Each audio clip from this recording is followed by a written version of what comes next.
Hi guys, thank you for joining us for another episode of Real Life Realtor Podcast. You're here with myself, Dennis.scott. Vanessa Estrada. Your favorite realtor, Sirrom Alizem. And today, guys, we're going to be talking about our pits and peaks of the week. We have some celebrity real estate news for you. We have some tips for new agents out there and also some realtor safety. So today, guys, we're talking primarily to the realtors. We're going to start out with our pits and peaks for the week. And I'll just go start off with my pit and peak of the week is one in the same. It's not so much a pit. So far as I'm on a cliff, it's like a cliffhanger. I'm so excited and anxious to wait for this email response. Yeah. Friday, I sent out an email fleshing out my strategy for this multi-million-dollar listing. Not multi-million. It was a luxury listing. And thoroughly, it took me 3 hours to get this email together because I was just so nervous and making sure I had all my ducks in a row. Double checking everything. Having my wife hey, look at this. Does this grammar sound right? Yeah, you gotta have a proofread. Yeah, for sure. Yeah. Sent it to 3 of my mentors, and got some great responses back. And now I'm just on the edge of my seat right now, just waiting. So it's not so much like a pit, but it's like, oh my goodness, it's like a the pit of my stomach. Yeah. Seriously. Easy. So that's what's going on with me this week. It's been a smooth week for me so far. That's awesome. Yeah. That's awesome. Well, on the other hand, for me at least, same thing as always, especially in this market. I feel like it's been really hard for buyers to get their offers accepted, So I was in a situation where I was negotiating, an offer for 4 days. So all last week, that's what I was doing. Damn. From Tuesday to Friday, I was negotiating these offers and stuff. And we unfortunately were the highest, but didn't come out on top. So, which is, unheard of. So you were the highest? Highest, but cash is king. For sure it is. Facts. So that's the thing. And then also people, really want short escrows and just close on time and make sure everything's clean cut and everything. Sure. So people typically don't like to see loan offers, they want the cash. So that's kind of the situation that I was in, which was a bummer, but understandable. And a peak would have been, I was actually able to refer some of my clients out to other agents from other areas that I wasn't able to service, So we talk about being able to work in California. However, each county kind of has their own MLS system, that they use. So sometimes the MLS that we have doesn't coincide with theirs. So we can't see the listings sometimes that are in other counties. We're supposed to be able to, but you got to pay to be a member of those MLSs to have access to those listings. You got to pay to play. You got to pay to play. And so these clients are ready to go and everything, but it was just a little bit too far and not realistic for my situation right now. So I found them a great agent out there who's super successful, 5-star reviews on Zillow, nice. Everything. So she's taking care of them, which I feel comfortable That's about, key. But yeah. That's what's up. Yeah. Yeah. So, well, for my picks and peaks, man, I'll start with a low and end on a high. Yeah. But essentially, my low of the week would have to be all these damn sitting on a computer for 6+ hours. I know yeah. exactly where you're going with that. So, I am getting my CCP, which stands for Certified Commercial Practitioner. And I'm getting that, and in order to do so, I have to sit on the computer for individual sessions for at least 6 hours a week. But it's in one day. Right. So... consecutively? You need to be there for 6 hours? Yeah. Oh, shoot. And that's very difficult for me. I have a lot of energy. You may not be able to tell from my voice, but and so that's just something that I'm just but you know what? The flip side of that coin is what I'm gonna get, because it's gonna be greater later. You feel me? Right. So it's always worth it first. It's always worth it, man. But it takes such a big chunk out of my day. Yeah. And it just so happens that it ends up right in the middle of the damn day. It feels like it. Essentially, it starts for me. It starts at 8 a.m. and I'm out at 2 p.m. Yeah. So it starts super early, kind of throws my morning thing off. You feel me? And then into the evening, by the time I get done in the afternoon, I'm like, man, what can I do now? So Yeah. That's a little bit of a low, but the high of that, as I mentioned, is that, it is something that I'm moving into because we're going to be bringing in a little bit more knowledge and information for you, the followers, the subscribers, and other realtors and people that are coming into the game. Because, there's a lot to real estate more than just buying and selling individual homes. Mm-hmm. There's also buying and selling agriculture, industrial, commercial, multifamily dwelling units, apartment buildings, condos, high rises. There's a lot to this. And as your favorite realtors, what we really want to do is be able to give you all the information we can. So we all are going to be bringing our own little something to the table. Mm-hmm. For sure. That's what's awesome. Up. All right, Vanessa, could you tell us a little bit about this week's celebrity real estate news? Yes, I can. So the latest news, Mark Wahlberg, well, by the time that you guys watch this, right, it's going to be old news, but Mark Wahlberg actually listed his multi-million-dollar mega mansion in Beverly Park, which is like Beverly Hills. Mm-hmm. And he listed this home at, well, not him, but, the people he's working with. Right. Ultimately, the seller gets to decide what they want to put their home on the market for. So, a little slight $87.5 million. Oh, my goodness. Something light, nothing major. Yeah, so Damn. This home features 30,500 square feet of residence, just the home itself. It's on 6+ acres though. Wow. So it is a whole estate out there. Seriously. Okay. And this home has 12 bedrooms, 20 bathrooms, which is like insane. Wow. And the craziest thing is that it has a skate park on the property. Hey. So that's pretty Must awesome. Be nice. Yeah, right. Must be nice. But then again, with everything that Mark Wahlberg has done, it's you expect that type of money. Yeah, seriously.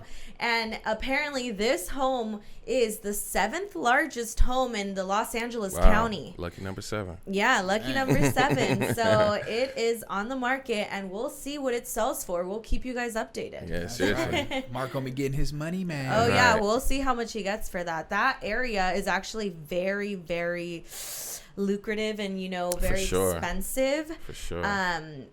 So and isn't it only celebrities sell to celebrities kind of thing? Pretty much. I mean, if anybody who's anybody, like up there can be in that area, but most likely it's like rich people selling to famous people and like famous people interchanging between each other because makes sense. Yeah. You want to keep the like-minded people and the people who are also in the same industry. Yeah, no, definitely. It makes sense. Sounds familiar, don't it?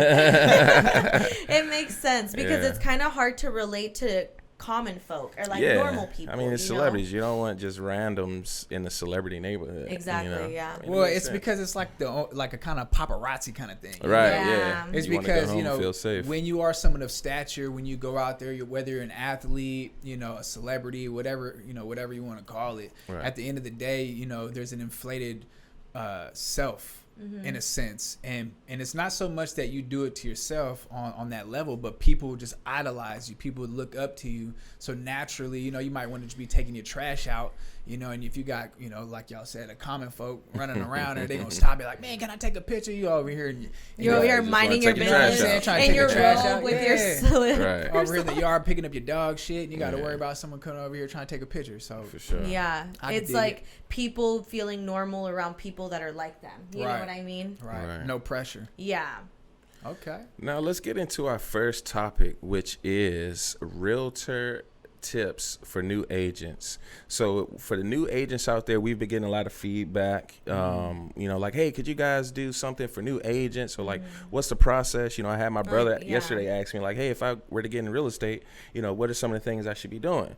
So the first thing I told him was, first, save your money. Yes. Save as much money as you can, because as Sirrom mentioned earlier, you have to pay to play. Yeah. So this is the first first industry that I've ever been in where everything you do to participate, there's a fee associated with it. Yeah. For the most We part. kind of touched on this in a previous episode. I'm not Right. quite sure which one, but we did talk about how everything needs to be paid for out of your pocket. Right. So make sure that you have a couple months of savings saved up, because it's gonna be a journey for sure. I would even go further and say at least about 4 months of savings, Yeah, because couple. while you're doing real estate, especially if you're doing it full time, you definitely need to have that income to go the distance, and because it usually takes about 45 days to close a transaction, so Right. you want to make sure you have some cushion when you're going out there, because you're not getting paid for the hour. Yeah. You're getting paid on your merits and how, when you help someone. Yeah, And execution. that's a big thing I think that we want to really highlight, is that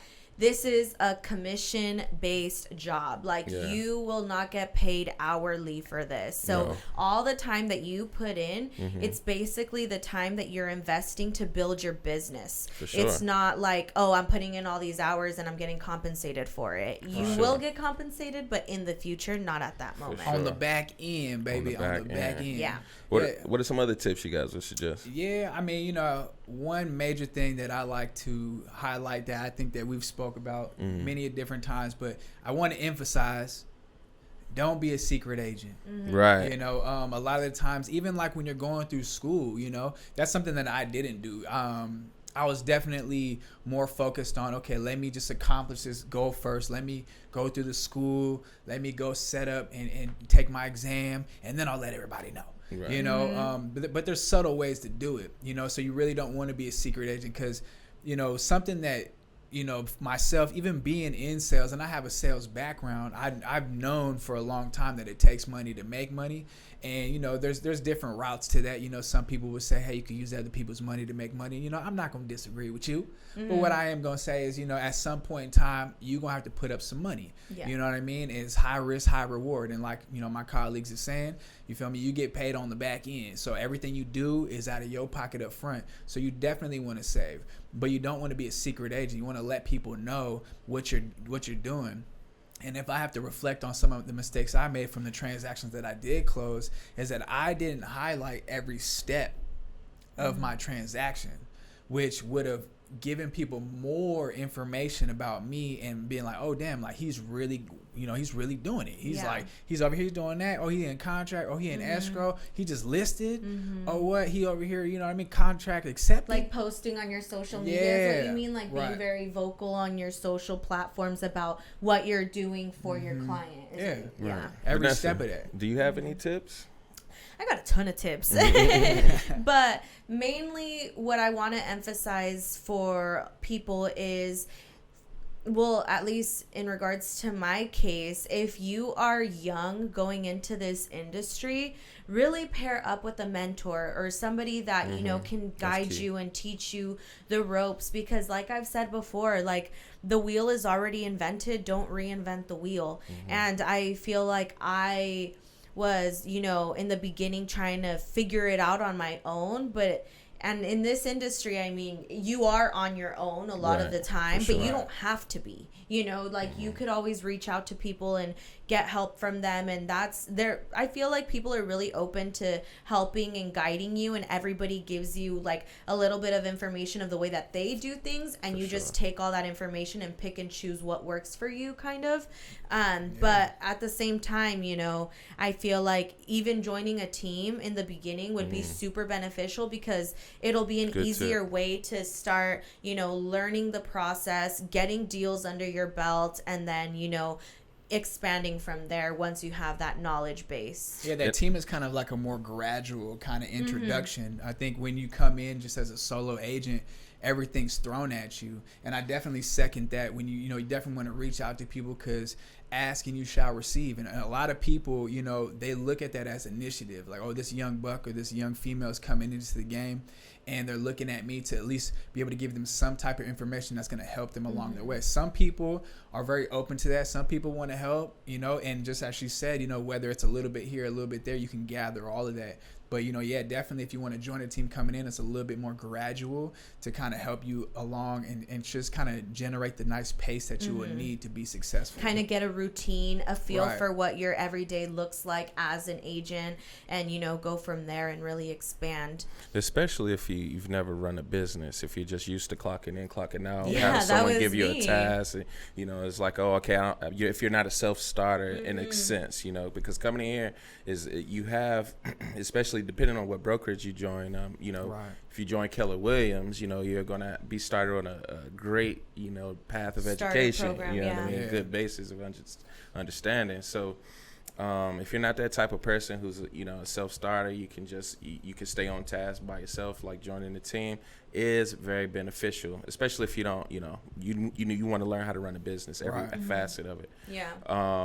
One tip that I would also advise along with the mentorship is going and being more relational, going to events, going to community events. If you can do that, that's something that's not really mentioned as a new realtor that I'm realizing 2 years into it, that you have to be in the face of the people. So whatever you can do to be in your community, to participate and just build genuine relationships in your community and let them know like, hey, I'm also a realtor, that will go a long way. It won't immediately pay off. In some situations it will. Last week I went to a business networking event at the museum.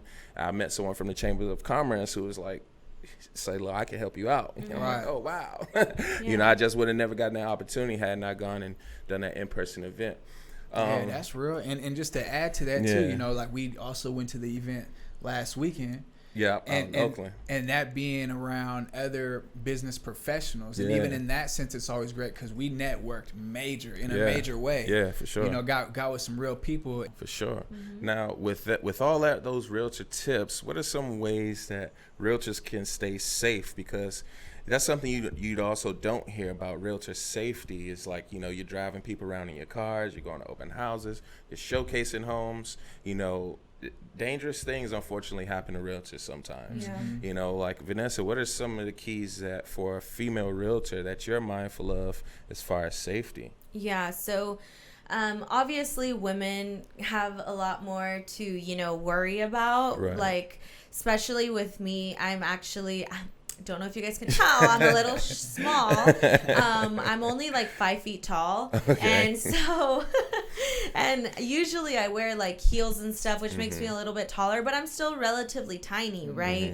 And I remember my mentor had asked me like, what are you doing to like protect yourself? Like when you're doing these open houses by yourself and random people are coming in, like, how are you? I was like, what are you talking about? Protect myself. I'm just here to show this house. Like I'm trying to, and he was like, no, well, those are things that you have to think about. And so I carry pepper spray with me. Oh, shit. I always have that on me. I feel like all women have pepper spray with them. My wife does. But remember to change it out because they do expire. And so worst situation, you pull it out and it's dead. No, it just won't be as effective. But and so I definitely do that. Another tip that I could give you guys is when you're showing a property and it kind of looks abandoned or kind of scary on the inside, and you show up there first and you're waiting for your clients to get there, and you're like going to go in there to open up like the place and turn on all the lights.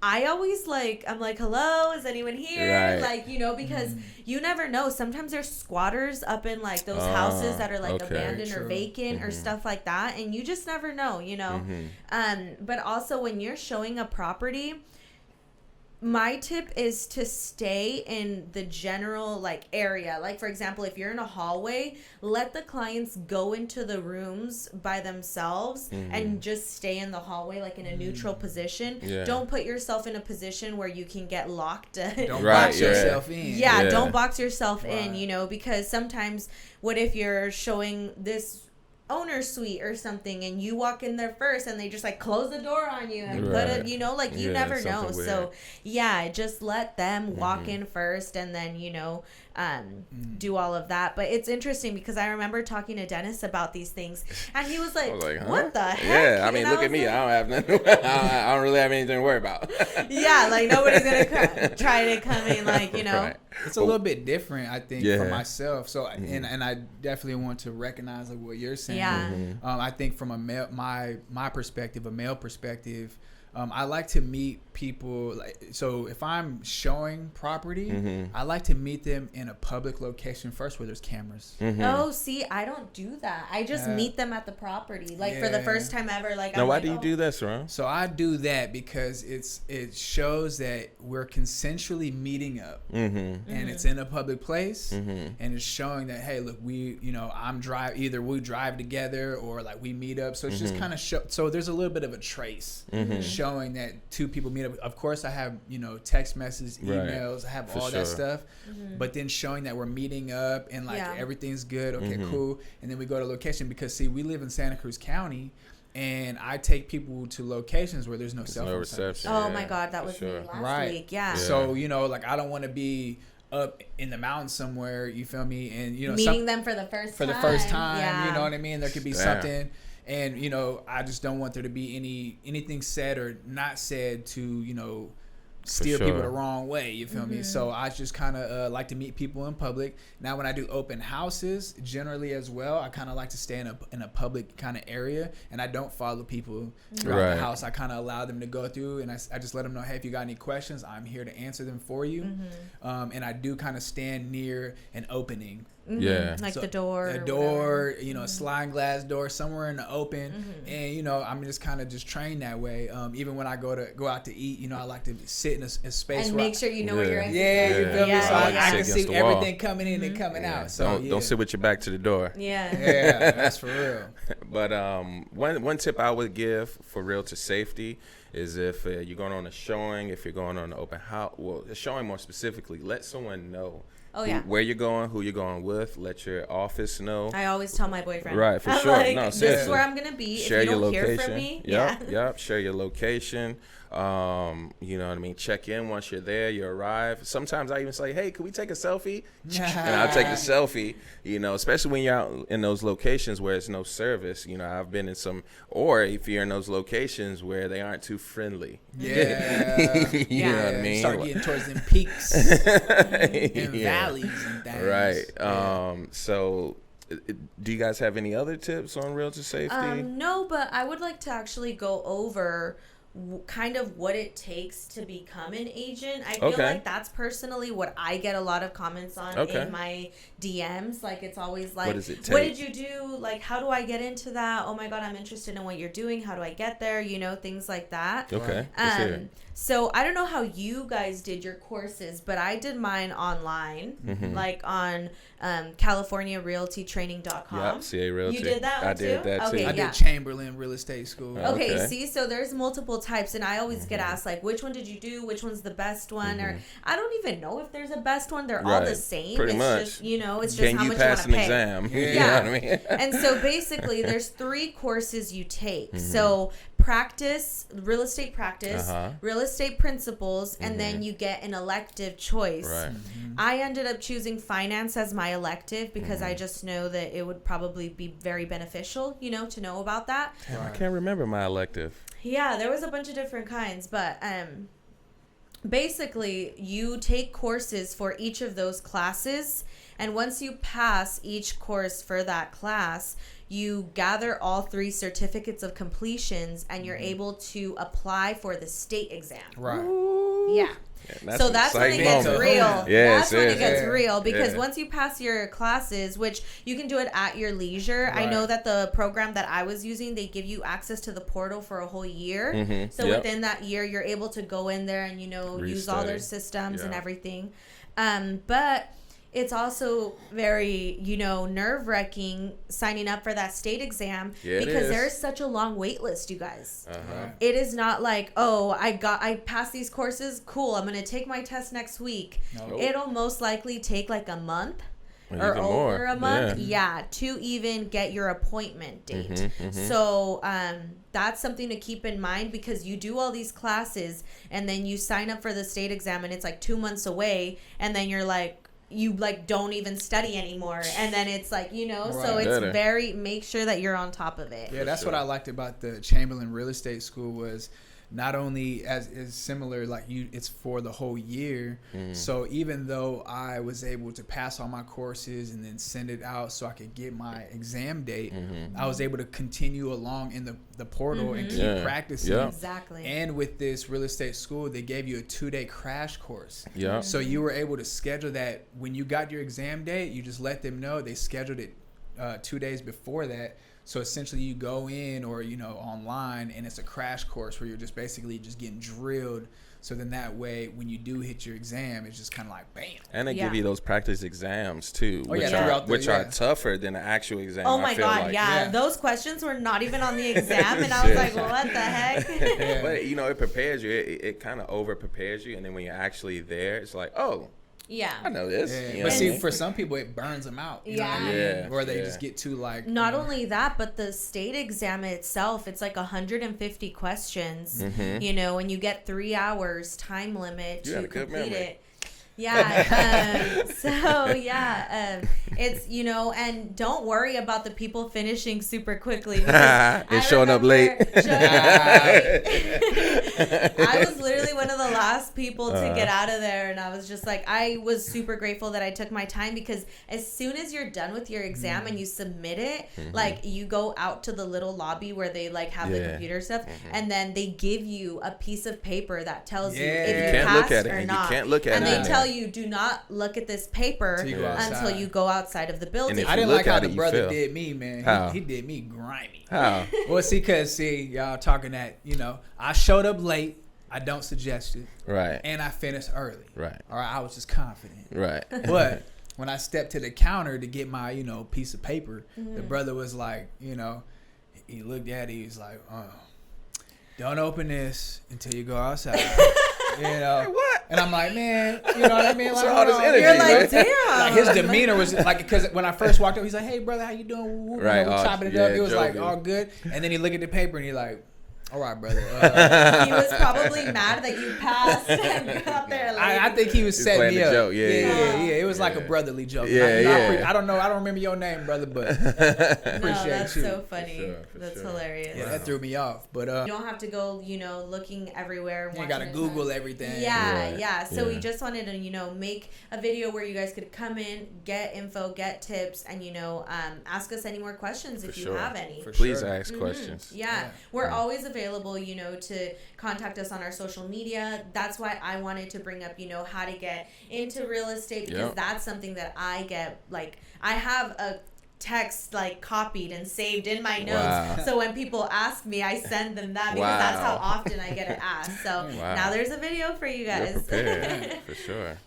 That's what's up. Yeah. Well, all do right, you guys have any guys. final words? Well, you know, you can find me on dennis.scott realty if you have any questions at all real estate related. And you can find me at Vanessa Estrada.realtor on Instagram, and I'll have my contact info down below if you want more information. And y'all know already, you can find me at Alizem _realty. All right. Peace, guys. Thanks.